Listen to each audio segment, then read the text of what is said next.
Hello guys, कैसे हैं आप सब। आई होप बढ़िया होंगे गाइस और बढ़िया रहिए।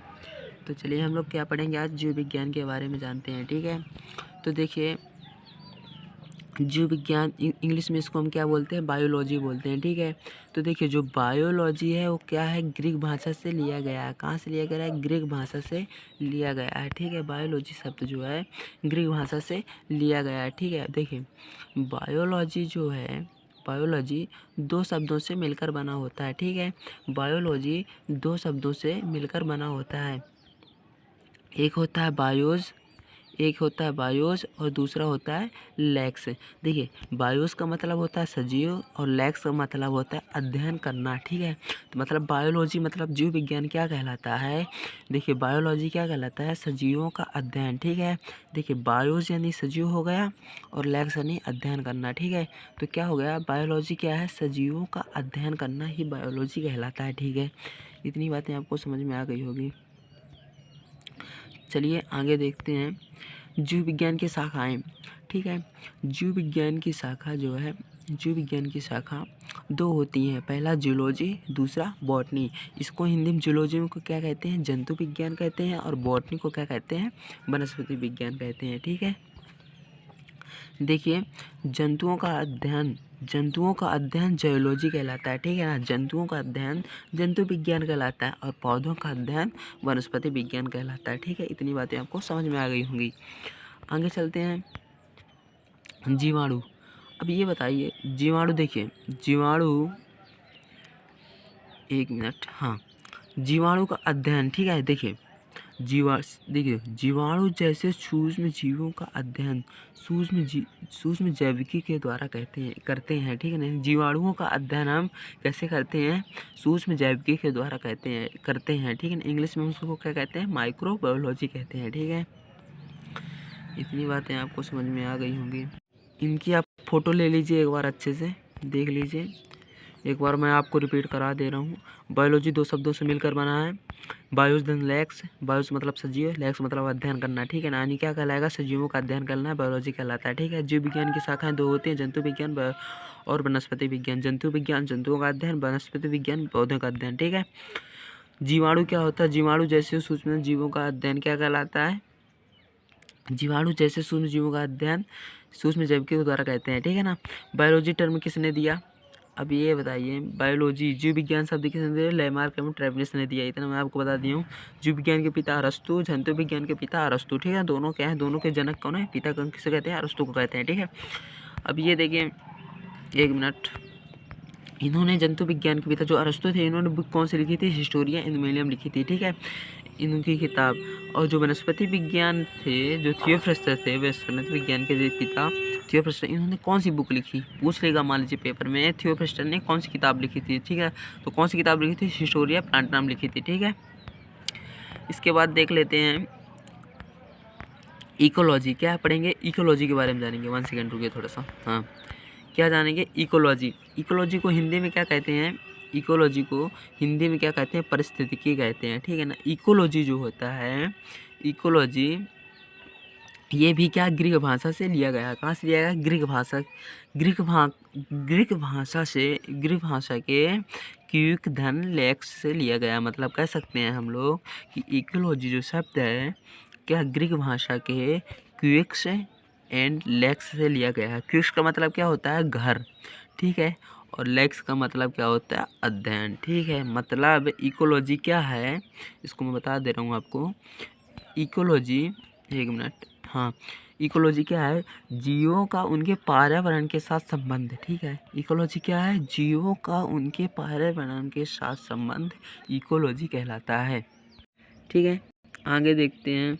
देखिए इकोलॉजी टर्म यानी पारिस्थितिकी शब्द किसने दिया, तो पारिस्थितिकी शब्द अर्नेस्ट हेकल ने 1869 में, अगर जो आपको ऑप्शन में 1869 नहीं दिया, ठीक है ना, ऑप्शन में 1869 नहीं दिया तो 1866 लिख के आएंगे। ठीक है, अर्नेस्ट हेगल ने लावक की भी खोज की थी। इन्होंने लावक की भी खोज की थी। जो अर्नेस्ट हेगल थे, इन्होंने कौन सी बुक लिखी, तो इन्होंने जनरल मार्कोलॉजी ऑफ ऑर्गेनिज्म। ठीक है, इन्होंने कौन सी बुक लिखी, जनरल मार्कोलॉजी ऑफ ऑर्गेनिज्म लिखी। अब देख सकते हैं आगे, पारिस्थितिकी के पिता किसे कहते हैं, ठीक है ना। इन्होंने तो क्या किया, अर्नेस्ट हैकेल ने तो इनका शब्द दिया, ठीक है, परिस्थिति शब्द दिया, लेकिन इनके पिता किसको कहते हैं, इकोलॉजी के पिता किसे कहते हैं। तो इकोलॉजी के पिता मैं आपको बता दे रहा हूँ, इकोलॉजी के पिता अलेक्जेंडर वान हम्बोल्ट, अलेक्जेंडर वान हम्बोल्ट कहते हैं, ठीक है ना, हम्बोल्ट को कहते हैं, ठीक है। परिस्थितिकी के पिता भारतीय, देखिए परिस्थितिकी के पिता तो अलेक्जेंडर वान हुम्बोल्ट, लेकिन भारतीय परिस्थिति के पिता, जो भारत के परिस्थिति के पिता हैं, इकोलॉजी के पिता हैं भारतीय, तो उनका नाम क्या है, रामदेव मिश्र हैं, ठीक है। इनको क्या है, संजय गांधी पुरस्कार से सम्मानित किया गया है, ठीक है, इतना भी आप समझ लीजिए। जो रामदेव मिश्र हैं, रामदेव मिश्र भारत में सबसे पहले पर्यावरण समिति का गठन किया, ठीक है। रामदेव मिश्र ने भारत में सबसे पहले पर्यावरण समिति का गठन किया और रामदेव मिश्र वन मंत्रालय 1984 की स्थापना की थी, ठीक है। इतना आप देख लीजिए कि रामदेव जो मिश्र थे, इधर से रुकिए 1 सेकेंड, जो रामदेव मिश्र थे वन मंत्रालय 1984 में स्थापना की थी, ठीक है। इतना आपको समझ में आ गया होगा। आगे चलते हैं, परिस्थिति के प्रकार, ठीक है ना, इकोलॉजी के प्रकार। तो इकोलॉजी 2 प्रकार के होते हैं, एक स्वपारिस्थितिकी और दूसरा समपारिस्थितिकी है, ठीक है। तो देखिए स्वपारिस्थितिकी क्या है, एक जीव या एक जाति का वर्णन होता है, ठीक है। स्वपारिस्थितिकी में क्या होता है, इकोलॉजी 2 प्रकार की हो गई, ठीक है, स्वपारिस्थितिकी समपारिस्थितिकी। स्वपारिस्थितिकी में क्या होता है, एक जीव या एक जाति का वर्णन होता है, ठीक है ना। स्वपारिस्थितिकी में क्या होता है, एक जीव या एक जाति का वर्णन होता है, ठीक है। उदाहरण के लिए हम क्या देख सकते हैं, डार्विन का पिंच पक्षी, ये आ जाता है ऑप्शन में कि डार्विन का पिंच पक्षी किसका उदाहरण है, आ देगा स्वपारिस्थितिकी, समपारिस्थितिकी और ऑप्शन दे देगा, तो यह क्या है, स्वपारिस्थितिकी का उदाहरण है, ठीक है। अब दूसरा क्या आ जाता है, समपारिस्थितिकी, पूरे समुदाय या कह सकते हैं पूरे समुदाय या जाति का वर्णन होता है, ठीक है ना। उदाहरण के लिए क्या है, अम्लीय वर्षा, बाढ़, सूखा, ये सब क्या उदाहरण है, ठीक है, पूरे समुदाय के बारे में वर्णन होता है। अब क्या पढ़ेंगे, परिस्थितिकी के महत्वपूर्ण शब्दावली पढ़ेंगे, ठीक है। इसको देख लेते हैं, परिस्थितिकी के महत्वपूर्ण शब्दावली। पहले ग्रीष्म निद्रा, ग्रीष्म ऋतु के दौरान जंतु निद्रा में रहते हैं, मतलब देखिए जब भी जंतु निद्रा में मतलब सोते हुए रहते हैं, ठीक है ना। तो ग्रीष्म ऋतु में जो भी जंतु सोते हैं, ठीक है ना, जैसे केचुआ, मेढक, मधुमक्खी, वो क्या आते हैं, ग्रीष्म निद्रा में आते हैं, ठीक है। इसके बाद दूसरा परिस्थिति की शब्दावली क्या है, शीत निद्रा, ठीक है। शीत निद्रा क्या है, शीत ऋतु के दौरान जंतु निद्रा में रहते हैं, मतलब शीत ऋतु के दौरान जंतु निद्रा में यानी सोते हुए रहते हैं, ठीक है। उदाहरण के तौर पे जैसे देखते हैं भालू, घेंगा, चमगादड़, छिपकली, सांप, ये सब क्या है, शीत निद्रा के उदाहरण है, ठीक है। एक और क्या आ जाएगा, अप्रवासी, ठीक है। अप्रवासी क्या है, किसी निवास स्थान से मतलब किसी निवास स्थान से दूसरे स्थान में जीवों का आना, ठीक है। इन कोई दूसरे स्थान से दूसरे स्थान में आता है, ठीक है। जैसे उदाहरण के चिड़िया, तितली, मछली, व्हेल, ये सब, ठीक है। अब ये आगे देखते हैं, परिस्थिति के संगठन के स्तर, ठीक है। परिस्थिति के संगठन के स्तर को 4 भागों में बांटा गया है, ठीक है। पहला सजीव, दूसरा, 1 मिनट, पहला सजीव, 1 सेकेंड, सजीव, जनसंख्या, समुदाय, परितंत्र, ठीक है। सजीव क्या है, किसी भी प्रकार का जीव, ठीक है, किसी भी प्रकार का जीव सजीव। जनसंख्या, जीवों या जातियों का समूह। समुदाय, किसी भौगोलिक क्षेत्र में विभिन्न जातियों का समूह, ठीक है। परितंत्र क्या है, वातावरण के जीवित तथा अजीवित कारकों का परस्पर संबंध, ठीक है। इसके बाद आगे देख लेते हैं, परिस्थितिकी तंत्र किसे कहते हैं। परिस्थिति इकोलॉजी तो पढ़ लिए हम लोग, अब इकोसिस्टम किसे कहते हैं, ठीक है। तो देखिए जो इकोसिस्टम है वह तंत्र जो वातावरण के जीवित तथा अजीवित कारकों के परस्पर संबंध को प्रकट करता है, ठीक है। इकोसिस्टम क्या है, वह तंत्र जो वातावरण के जीवे तथा अजीवे कारकों को क्या करता है, परस्पर संबंध को प्रकट करता है। ठीक है, अब देखिए पारिस्थितिकी तंत्र का शब्द किसने दिया, एजी टेंसले ने दिया। ठीक है, पारिस्थितिकी तंत्र शब्द जो है किसने दिया, एजी टेंसले ने दिया। इतना आपको समझ में आएगा, अच्छे से स्क्रीनशॉट ले लीजिएगा। इसके बाद देखते हैं इकोलॉजी के प्रकार। ठीक है,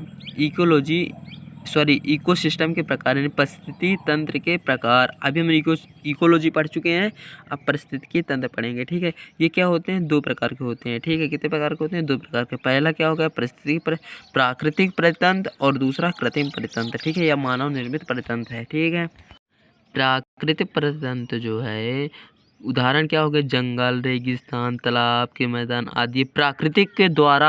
प्राकृतिक परितंत्र जो प्रकृति के द्वारा बनाया गया परितंत्र, जैसे पहले से ही बना है प्रकृति के द्वारा। देखिए जंगल, रेगिस्तान, तालाब, मैदान, ये सब क्या है, प्राकृतिक परितंत्र है। ठीक है, अब जो कृत्रिम परितंत्र है या मानव निर्मित परितंत्र, जो मानव के द्वारा बनाया गया, जैसे मछली घर, फसल, खेत, ये सब मानव के द्वारा बनाया गया है, इसलिए क्या है, मानव निर्मित परितंत्र है। ठीक है, अब इसके बाद देखते हैं, नोट कर लीजिए एक नोट कर लीजिए, पारिस्थितिकी तंत्र की संकल्पना किसने दी। ठीक है, पारिस्थितिकी नोट कर लीजिए, पारिस्थितिकी तंत्र की संकल्पना आर्थर टांसले ने दी। आ जाएगी, पारिस्थितिकी तंत्र की संकल्पना को किसने दिया, ये किसने परिभाषित किया, तो आर्थर टांसले ने। ठीक है,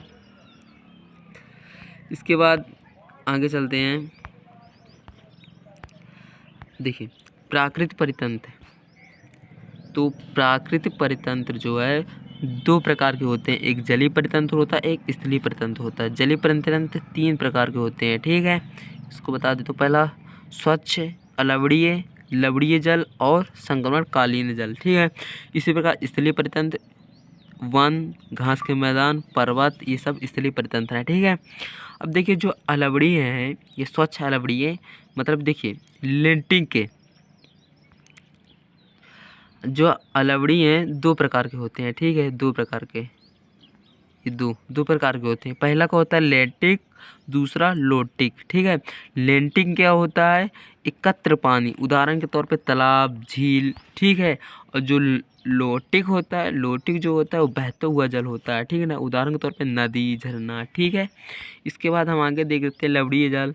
लवणीय जल का उदाहरण क्या है, समुद्र, महासागर। ठीक है, जो लवणीय जल क्या है, अस्वच्छ पानी। ठीक है ना, और लवणीय जल क्या है, स्वच्छ पानी। देखिए लवणीय जल क्या है, स्वच्छ पानी है, लेकिन जो लवणीय जल है अस्वच्छ पानी है। ठीक है, लवणीय जल का उदाहरण समुद्र, महासागर। ठीक है, इसके बाद देख लेते हैं संक्रमणीय यानी उदाहरण मैनग्रोव, श्वसन जड़ें होती हैं। अर्ध क्षेत्र, पृथ्वी के गुर्दे भी कहते हैं। अर्ध क्षेत्र को क्या कहते हैं, पृथ्वी के गुर्दे भी कहते हैं। ठीक है, आगे देख लेते हैं इसको हम। परिस्थितिकी तंत्र के घटक दो होते हैं। ठीक है, परिस्थितिकी तंत्र के घटक जो हैं दो होते हैं, पहला जैविक घटक, दूसरा अजैविक घटक। ठीक है, जैविक घटक देखिए, जैविक घटक पेड़ पौधे, मानव, जंतु, कवक, जीवाणु। ठीक है, ये जैविक घटक हो गए। और अजैविक घटक ताप, प्रकाश, वायुमंडलीय आर्द्रता, मृदि कारक, स्थलीकृत कारक, खाद्य पदार्थों की उपलब्धता। ठीक है, अब ये देखिए जैविक घटक जो हैं, जैविक घटक स्वपोषी, विषमपोषी, उत्पादक, उपभोक्ता, ये सब जैविक घटक में आते हैं। ठीक है, इसके बाद आगे चलते हैं अजैविक घटक। अजैविक घटक देखिए हम कहाँ से पढ़ेंगे, जैविक घटक। अब पहले हम सब लोग क्या करते हैं, अजैविक के घटक के बारे में जान लेते हैं। ठीक है, अजैविक घटक जो है देखिए पर्यावरण को प्रभावित वातावरण करता है। ठीक है, देखिए अजैविक क्रिया में हम सबसे पहले क्या पढ़ेंगे, देखिए हम सबसे पहले ताप, प्रकाश, वायुमंडल आर्द्रता, मृदि, इनको पढ़ेंगे। ठीक है, तो सबसे पहले हम चलते हैं तापमान पे। ठीक है, देखिए जो तापमान होता है वो कितना होता है, 0 डिग्री से 50 डिग्री सेल्सियस तापमान होता है। ठीक है, बीज की अंकुरण जो बीज अंकुरण होता है 27 डिग्री सेल्सियस से 30 डिग्री सेल्सियस में होता है। और जीवाणु का जनन 35 डिग्री सेल्सियस से 45 डिग्री सेल्सियस में करते हैं। ठीक है, तापमान में करते हैं। इतना आपको समझ में आ गया होगा। इसके बाद आगे चलते हैं प्रकाश। देखिए जो प्रकाश होता है उसे कौन लेता है बताइए? प्रकाश पौधे लेते हैं, ठीक है ना। प्रकाश संश्लेषण की क्रिया कौन करते हैं? पौधे करते हैं। प्रकाश संश्लेषण की क्रिया कौन करते हैं? पौधे करते हैं, ठीक है। जो क्या है कि इसमें देखिए 1 सेकेंड 50 देखिए, जो पौधे होते हैं प्रकाश संश्लेषण की क्रिया करते हैं, लेकिन 4.5% प्रकाश संश्लेषण का अवशोषण करते हैं, ठीक है। बीज अंकुरण की क्रिया प्रकाश संश्लेषण के द्वारा होती है, ठीक है। प्रकाश संश्लेषण, तापमान, पानी, O2, ठीक है। दीप्तिकाली अर्थात धूप काल प्रकाश के कारण होते हैं, ठीक है। इसको आप नोट कर लीजिए। आगे चलते हैं। वायु पौधों में देखिए, वायु क्या पौधे जीवों को O2 की पूर्ति कराती है, ठीक है ना। वायु जो होती है पौधों जीवों को ऑक्सीजन की पूर्ति कराती है, ठीक है। वायु के कार्य वाष्पोत्सर्जन में 1 सेकेंड देखिए, वाष्पोत्सर्जन की जो क्रिया होती है वो पौधों में होती है, और इस क्रिया के लिए वायु की ज़रूरत होती है, ठीक है ना। परागकण में भी वायु की ज़रूरत होती है, ठीक है। अब इसको हम आगे चलते हैं। वायुमंडलीय आर्द्रता, ठीक है। वायुमंडलीय आर्द्रता क्या है? पेपर में आएगा, मान लीजिए वायुमंडलीय आर्द्रता। देखिए वायु प्लस वाष्प प्लस वायु का मिलना वायुमंडलीय आर्द्रता कहलाती है, ठीक है। देखिए, जब वायुमंडलीय आर्द्रता अधिक होगी तो क्या होगा? वाष्पीकरण की दर कम हो जाती है, ठीक है। लेकिन जब वायुमंडलीय आर्द्रता कम होगी तो वाष्पीकरण की दर बढ़ेगी, ठीक है। अब यहाँ से एक क्वेश्चन और आ जाता है कि वाष्पीकरण की दर को मापने वाला यंत्र क्या कहलाता है? तो क्या कहलाता है? हाइग्रोमीटर। क्या कहलाता है? हाइग्रोमीटर कहलाता है, ठीक है। इसके बाद आगे चलते हैं। मृदिकारक क्या है? पौधे पोषण पदार्थों को ग्रहण करना, यह मृदिकारक होगा। स्थलीकृति क्या है? पर्वत, पठार, मैदान क्षेत्र आदि। और दूसरा, ये अजैविक घटकों को प्रभावित करती हैं, ठीक है। इसके बाद आ जाता है खाद्य पदार्थों की उपलब्धता। खाद्य पदार्थों की उपलब्धता अधिक होगी।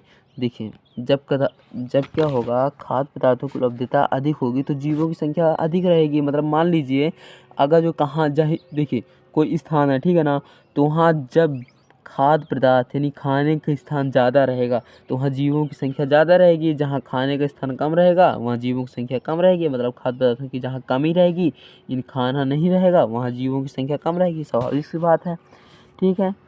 इसके बाद आगे चलते हैं। जैविक घटक 2 प्रकार के होते हैं। अजैविक घटक हमारा पूर्ण हो गया, ठीक है। अब हम क्या करेंगे? जैविक घटक के प्रकार पढ़ेंगे। देखिए, जैविक घटक 2 प्रकार होते हैं, स्वपोषी, परपोषी, ठीक है। स्वपोषी क्या होते हैं? जो अपना भोजन स्वयं बनाते हैं, ठीक है। जैसे पौधे अपना भोजन स्वयं बनाते हैं, ठीक है।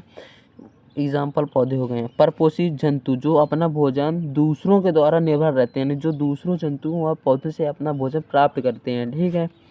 उदाहरण के तौर पर शेर, बकरी, मानव, कवक, जीवाणु, ये सब जो होते हैं दूसरों से अपना भोजन प्राप्त करते हैं, ठीक है। अब देखिए, स्वपोषी क्या है? उत्पादक के नाम से भी जाना जाता है, ठीक है। स्वपोषी जो होता है उत्पादक के नाम से जाना जाता है। उत्पादक क्या होते हैं? पौधे, ये सब उत्पादक होते हैं, ठीक है। उत्पादक क्या होते हैं? पौधे उत्पादक होते हैं, ठीक है। शैवाल में सबसे ज़्यादा ऑक्सीजन पाया जाता है। प्रश्न बन सकता है सबसे ज़्यादा ऑक्सीजन किस में पाया जाता है? तो देखिए, सबसे ज़्यादा O2 कौन देता है? शैवाल। सबसे ज़्यादा O2 कौन देता है? शैवाल देता है, ठीक है। और स्वपोषी क्या करते हैं? पारिस्थितिकी तंत्र का निर्माण करते हैं, निर्माता है, ठीक है। पारिस्थितिकी तंत्र का क्या है? निर्माता है। इसको देख लीजिए। परपोषी देख लेते हैं। देखिए, परपोषी उपभोक्ता के नाम से जाना जाता है, ठीक है। स्वपोषी आप लोग पढ़ लिए। अब परपोषी क्या है? उपभोक्ता के नाम से जाना जाता है। देखिए, ये कितने होते हैं? 8, ठीक है। देखिए, शाकाहारी, मांसाहारी, सर्वाहारी, परजीवी, और इसको मैं थोड़ा बड़ा कर दूं,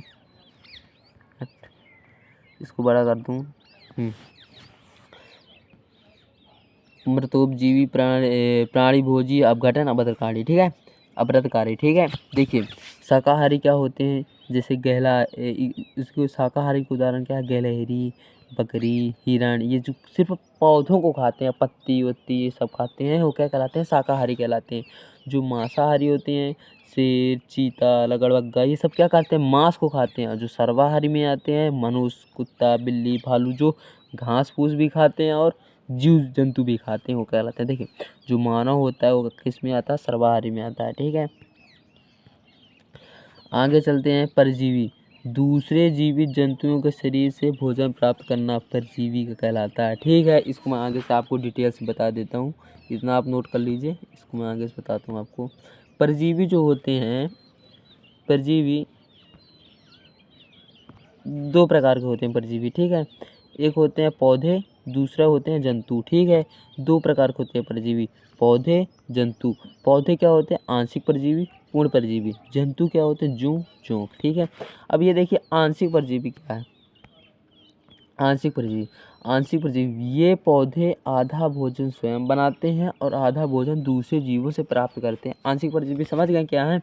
आंशिक परजीवी ऐसे पौधे होते हैं जो आधा भोजन स्वयं बनाते हैं और आधा भोजन दूसरे जीव से प्राप्त करते हैं। जैसे चंदन का पेड़, ये क्या करता है, आधा भोजन तो स्वयं बनाएगा लेकिन आधा भोजन दूसरे से प्राप्त करेगा। ठीक है, अब हम लोग क्या देखते हैं, पूर्ण परजीवी, ऐसे जीव जो अपना संपूर्ण भोजन दूसरे जीव से प्राप्त करते हैं। ठीक है, उदाहरण के तौर पे अमरवेल, ये पूर्ण तना परजीवी है। आपके क्वेश्चन में आ जाएगा पेपर में कि पूर्ण तना परजीवी क्या है, तो आप क्या लिख कर आएंगे, अमरवेल। ठीक है, इसके बाद क्या आ जाता है, मृतोपजीवी। मृतोपजीवी देखिए, मृतोपजीवी ये मृत शरीर से अपना भोजन प्राप्त करते हैं। ठीक है, उदाहरण के तौर पे क्या, कवक और जीवाणु हो जाएगा। ठीक है, इसके बाद आगे चलते हैं। प्राणी संभोजी, प्राणी संभोजी क्या है, जो वे जीव जो मुख के द्वारा आहार प्राप्त करने वाले जंतु, यानी जो भी मुख के द्वारा अपना आहार यानी भोजन प्राप्त करते हैं, जैसे हाथी, आदमी, अमीबा इत्यादि। देखिए हम लोग मानव भी क्या आते हैं, किसमें आते हैं, प्राणी संभोजी में आते हैं, क्योंकि हम लोग अपना भोजन मुख के द्वारा ग्रहण करते हैं। ठीक है, इसके बाद आ जाता है अपना अपघटन। अपघटन क्या होता है, अपघटन कार्बनिक पदार्थों को मृदा में मिलाने वाले जंतु अपघटन कहलाते हैं। ठीक है, कवक, जीवाणु ये सब हो गए। ठीक है, अपृतकारी क्या है, कार्बनिक पदार्थों को टुकड़ों में तोड़ना। कार्बनिक पदार्थों को टुकड़ों में तोड़ना क्या कहलाता है, अपृतकारी कहलाता है। उदाहरण क्या हो जाएगा, केचुआ, डीमा, घेंगा ईटीसी क्या हो जाएंगे, इसके उदाहरण हो जाएंगे। ठीक है, अब देखिए अपघटन और अपृतकारी में अंतर बता दूं मैं आपको। देखिए अपघटन क्या है, पाचन की क्रिया शरीर के बाहर होती है। ठीक है, पाचन की क्रिया इसमें क्या होती है, शरीर के बाहर होती है। जो अपृतकारी होती है, पाचन की क्रिया शरीर के अंदर होती है। ठीक है, इसमें क्या होती है, पाचन की क्रिया शरीर के बाहर होती है और अपृतकारी में पाचन की क्रिया शरीर के अंदर होती है। ठीक है, एंजाइम द्वारा पाचन की क्रिया होती है। दो एंजाइम होते हैं, प्रोटीज, लाइपेज, ये क्या होते हैं, सर्वाहारी होते हैं। ठीक है, और इसमें अपृतकारी में क्या होता है, ये सभी अकेरुषकी होते हैं और इनमें रीढ़ की हड्डी होती है। ठीक है, आप देख लीजिए। इसके बाद आते हैं पारिस्थितिकी तंत्र के कार्य। जो पारिस्थितिकी तंत्र है इसके कार्य जान लेते हैं। ठीक है, तो इसके कार्य क्या है, पादप, पोषण चक्र, जैविक नियंत्रण, पर्यावरण के द्वारा जीवों का जैविक पर्यावरण का नियंत्रण। ठीक है, क्या कहलाता है, पारिस्थितिकी तंत्र कहलाती है। इनके अंतर वो कार्य हैं। ठीक है, इसको देख लीजिए। अब ये देखिए मोस्ट इम्पोर्टेंट ये है, प्रश्न में आ जाएगा ऊर्जा प्रवाह से प्रश्न बनेगा आपका। ठीक है, देखिए ऊर्जा का प्रवाह सदृशीय होता है। ठीक है, यानी आ जाएगा प्रश्न में ऊर्जा का प्रवाह कैसा होता है। ठीक है, ये आ जाएगा सूरज से उत्पादक की ओर, फिर उत्पादक से ऊर्जा की ओर। ये क्या होता है, ऊर्जा का प्रवाह ऊष्मा गति के प्रथम नियम का पालन करता है। ऊर्जा का प्रवाह ऊष्मा गति के प्रथम नियम का पालन करता है। ठीक है, ऊर्जा प्रवाह भोजन के रूप में होता है। ऊर्जा प्रवाह जीवभार के रूप में संचित होता है। ऊर्जा प्रवाह एकदिशीय होता है, अचक्रीय होता है। इसको आप नोट कर लीजिए। ठीक है, मोस्ट है, इसकी स्क्रीनशॉट ले लीजिए, स्क्रीनशॉट। इसके बाद आगे चलते हैं। ठीक है, अब हमको क्या पढ़ना, परितंत्र। परितंत्र में क्या पढ़ेंगे, खाद्य श्रृंखला और खाद्य जाल के बारे में जानेंगे। ठीक है, पारिस्थितिकी तंत्र क्या है, पारिस्थितिकी तंत्र में कुछ ऊर्जा स्तर या खाद्य स्तर पाए जाते हैं। ठीक है ना, क्या होते हैं, पारिस्थितिकी तंत्र में कुछ ऊर्जा स्तर पाए जाते हैं और कुछ क्या होते हैं, खाद्य स्तर पाए जाते हैं, जो निम्न प्रकार से होते हैं। देखिए जैसे प्रथम खाद्य स्तर क्या है? प्रथम खाद्य स्तर उत्पादक यानी पौधे, द्वितीय खाद्य स्तर शाकाहारी, तृतीय खाद्य स्तर मांसाहारी, चतुर्थ खाद्य स्तर सर्वाहारी। ठीक है, इतना आप समझ गए। उसके बाद देखिए जो उपभोक्ता होते हैं, उपभोक्ता जंतु होते हैं, ठीक है ना। प्राथमिक उपभोक्ता, द्वितीय उपभोक्ता, तृतीय उपभोक्ता, शाकाहारी, मांसाहारी, सर्वाहारी, ये क्या होते हैं? उपभोक्ता होते हैं। ठीक है, उत्पादक समझ गए, उत्पादक पौधे होते हैं, उपभोक्ता जंतु होते हैं। ठीक है, आ जाएगा उत्पादक कौन होते हैं? तो उत्पादक पौधे होते हैं और उपभोक्ता कौन होते हैं? जंतु होते हैं। ठीक है, इसके बाद जानते हैं खाद्य श्रृंखला। देखिए खाद्य श्रृंखला क्या है? खाद्य श्रृंखला क्या है? सबसे पहले खाद्य श्रृंखला की खोज किसने की थी? Charles Elton. चार्ल्स एल्टन ने खाद्य श्रृंखला का नाम खोज किया। ठीक है, ऐसी श्रृंखला जिसमें ऊर्जा का स्थानांतरण एक खाद्य स्तर से दूसरे खाद्य स्तर, मतलब देखिए जैसे ये सूर्य बना, मैं इसको आपको चित्र के द्वारा बता दूं।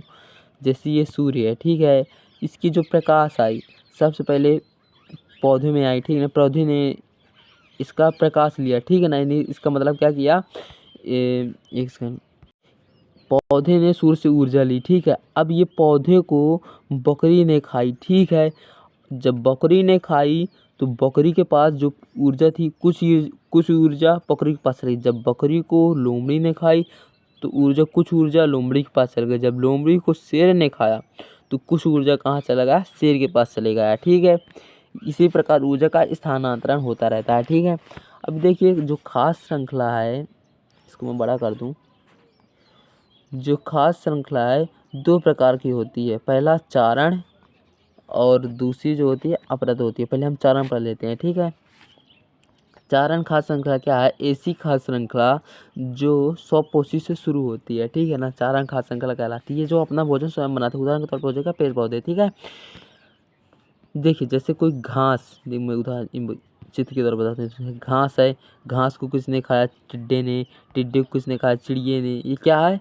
ये चारण है, मतलब स्वपोषी से शुरू होती है, यानी देखिए पेड़ पौधों से शुरू होती है। ठीक है, उनसे शुरू होती है। ठीक है, अब देखिए दूसरी जो खाद्य श्रृंखला है, एक मिनट, दूसरी जो खाद्य श्रृंखला है अपरद खाद्य श्रृंखला है। अपरद खाद्य, इसकी भी खोज किसने की थी? अपरद खाद्य श्रृंखला की खोज की थी W.E. ओडम ने की थी। ठीक है ना, देखिए यह श्रृंखला मृत कार्बनिक पदार्थों से शुरू होती है। मृत है यानी सड़ी गली चीज़ों से शुरू होती है। ठीक है, मृत कार्बनिक पदार्थ यानी ब्लैक बर्ड से। ठीक है, जैसे देखिए सड़ी गली चीज़ को टिड्डे खाएं, ठीक है, टिड्डी को चिड़िया खाएं, मतलब क्या होता है कि सड़ी गली चीज़ों से शुरू होती है। ठीक है, इसके बाद 10% नियम आ जाता है। देखिए 10% नियम किसने दिया था? लिंडमैन ने दिया था। ठीक है, इन्होंने क्या बताया? ऊर्जा का स्थानांतरण केवल एक खाद्य स्तर से दूसरे खाद्य स्तर में केवल 10% ही होता है। मतलब जैसे ये है ना, जैसे मान लीजिए इसको, जैसे मैं आपको रुके दिखाता हूँ, जैसे मैंने इसको बताया था आपको, जैसे चित्र देखिए, जैसे यहाँ इसको खाएगा ऊर्जा का स्तर होगा इसका 10% ही जाएगा। कितना? 10% बकरी के पास जाएगा, फिर 10% लोमड़ी के पास जाएगा, इस प्रकार। ठीक है ना, यही 10% नियम है। ठीक है, जिसकी ऊर्जा रहेगा। ठीक है, इसके बाद आप इसको जान लीजिए। अब इसके बाद आता है खाद्य जाल। खाद्य श्रृंखला तो पढ़ लिया आपने, अब क्या पढ़ना है? खाद्य जाल पढ़ना है। तो खाद्य जाल के जो लेखक थे चार्ल्स एल्टन थे, इसके भी। ठीक है, इन्होंने खाद्य जाल क्या है? यह कई विभिन्न प्रकार की श्रृंखलाएं एवं कई अलग अलग पोषण स्तर को जोड़ता है। ठीक है ना, क्या है खाद्य जाल?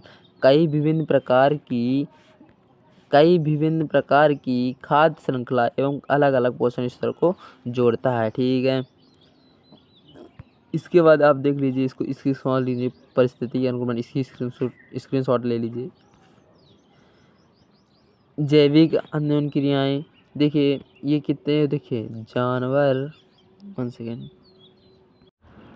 जैविक अन्योन क्रिया, जानवर अपने, रुक मैं इसको बता देता हूँ, 1 सेकेंड। जानवर अपने क्षेत्र के लिए एक दूसरे जीव से लड़ते हैं। अन्योन क्रिया क्या है? देखिए कोई भी जानवर होगा अपने क्षेत्र में रहने के लिए, ठीक है, मान लीजिए ये जानवर है, ठीक है, ये जानवर है, ठीक है ना, ये अपने क्षेत्र में रहने के लिए दूसरे जीव से लड़ाई करेगा। ठीक है ना, यही क्या होता है? जैविक अन्योन क्रिया कहलाती है। ठीक है, अब देखिए अन्योन्य क्रियाएं एवं उनके प्रभाव, ठीक है। अन्योन्य क्रियाएं एवं उनके प्रभाव, सबसे पहले असहयोगिता है। एक प्रजाति के नुकसान में रहती है जबकि दूसरी प्रजाति अप्रभावित रहती है, ठीक है। पेनिसिलियस का बस बैक्टीरिया ये हो जाएगा, ठीक है। इसके बाद आगे चलते हैं परजीवी। एक प्रजाति को लाभ मिलता है और दूसरी प्रजाति को हानि होती है। सहभोजिता, एक प्रजाति को लाभ होता है तथा दूसरी प्रजाति को अप्रभावी रहती है, ठीक है ना। अब तीसरा क्या है, सहजीविता, दोनों प्रजाति लाभान्वित होती हैं, ठीक है। उदाहरण क्या है, इनके उदाहरण आप पढ़ लीजिएगा, ठीक है। इनके उदाहरण आप देख लीजिएगा, ठीक है। इसके बाद आगे चलते हैं पारिस्थितिकी पिरामिडीय क्या है। ये देखिए जो पारिस्थितिकी पिरामिडीय होता है वो 3 प्रकार के होते हैं, ठीक है। पहला होता है ऊर्जा का पिरामिडीय, दूसरा संख्या का पिरामिडीय, तीसरा होता है जैव भार का पिरामिडीय, ठीक है। जो सबसे पहले हम क्या पढ़ेंगे, संख्या का पिरामिडीय पढ़ते हैं, ठीक है। यह पिरामिडीय सीधा होता है, मतलब पेपर में आ जाएगा आपके कि कौन सा पिरामिड सीधा होता है, तो आपको क्या करेंगे, संख्या का पिरामिड सीधा होता है, ठीक है।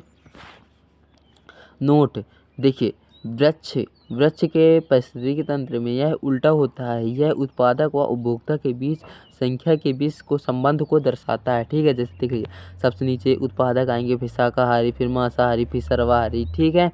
इसके बाद जैव भार का पिरामिडीय, ठीक है। जैव भार का पिरामिडीय पारिस्थितिकी तंत्र में खाद्य श्रृंखला और खाद्य जाल, ठीक है। खाद्य श्रृंखला और क्या है, पारिस्थितिकी तंत्र में खाद्य श्रृंखला और खाद्य जाल के प्रत्येक पोषण स्तर पर जीव के शकल भार के संबंध को जैव भार पिरामिड के द्वारा दर्शाया जाता है, ठीक है। नोट कर लीजिए कि किसी जीवित प्राणी में उपलब्ध कार्बन पदार्थों का कुल शब्द भार जीव भार कहलाता है, ठीक है। इतना आप नोट कर लीजिए। इसके बाद आगे चलते हैं जीव भार का पिरामिड। जीव भार का पिरामिड स्थलीय परितंत्र में क्या होता है, सीधा होता है, यानी मतलब स्थल में। और जीव भार का पिरामिड जलीय परितंत्र में, जल में देखेंगे तो उल्टा रहेगा और स्थल में क्या है, सीधा रहेगा, ठीक है। अब एक और बचता है ऊर्जा का पिरामिड। प्रत्येक पोषण स्तर में ऊर्जा का प्रदर्शित करता है, ठीक है। ऊर्जा प्रत्येक पोषण स्तर में ऊर्जा स्तर को प्रभावित करता है। ऊर्जा का पिरामिड सदैव सीधा होता है। ऊर्जा का पिरामिड सदैव सीधा होता है। देख लीजिए आएगा पेपर में कि ऊर्जा का पिरामिड कैसा होता है। ऊर्जा का पिरामिड सीधा होता है। इसको आप अच्छे से देख लीजिएगा, आपका होगा इतने ही क्लास में। अच्छे से आप इनकी नोट्स देखिए, इनकी आप फोटो वोटो ले सकते हैं, ठीक है। इसको आप अच्छे से पढ़ लीजिए। Thank you. पूरा अच्छे से देख लीजिएगा आप इधर से, अब पूरा हो चुका है, ठीक है।